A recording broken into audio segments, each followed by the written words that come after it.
François Bersani, est-ce que ce type de discours vous satisfait ce matin? Est-ce que vous attendez des actes forts, et lesquels? Oui, les discours et les paroles, ça fait des décennies qu'on entend que l'État est attaqué car il fait son travail au quotidien en protégeant la population. Donc ça, c'est un discours assez classique, assez stéréotypé. Ce qui est navrant, c'est que le ministre de l'Intérieur reconnaisse, par exemple, que ce commissariat est régulièrement attaqué et que c'est un énième épisode d'une attaque d'un commissariat de police dans un quartier où 99% de la population vit paisiblement et tranquillement. Et donc, on a une majorité silencieuse et on a une minorité agissante qui a décidé depuis plusieurs années de s'en prendre aux forces de police. Il y a vraiment besoin aujourd'hui d'un sursaut de la population. Et c'est pour ça qu'aujourd'hui, Unité SGP Police appelle tous les policiers de tout grade, de tout corps et éventuellement la population à les rejoindre à midi devant tous les commissariats de France, puisque si on compte uniquement sur le microcosme gouvernants, médias et organisations représentatives du personnel, on va continuer à tourner en rond. On a besoin aujourd'hui vraiment d'une prise de conscience collective. Est-ce qu'on peut lyncher, battre quasiment à mort deux policiers d'une antenne de police judiciaire venus juste faire une surveillance à Cergy?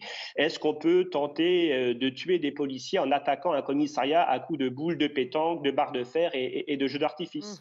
Je voudrais vous entendre, François Bersani. Est-ce que vous constatez le signe d'une haine anti-flic qui monte? Certains de vos collègues disaient qu'aujourd'hui, ils pouvaient se faire agresser et qu'on n'hésitait plus à vouloir tuer des policiers. Oui, bien sûr. Alors, je ne reviendrai pas sur les propos de Maître Biton, parce que là, il parle vraiment d'une petite section marginale, à savoir vraiment les tentatives d'homicide sur force de l'ordre, où là, en général, on a en effet une pénalisation assez forte.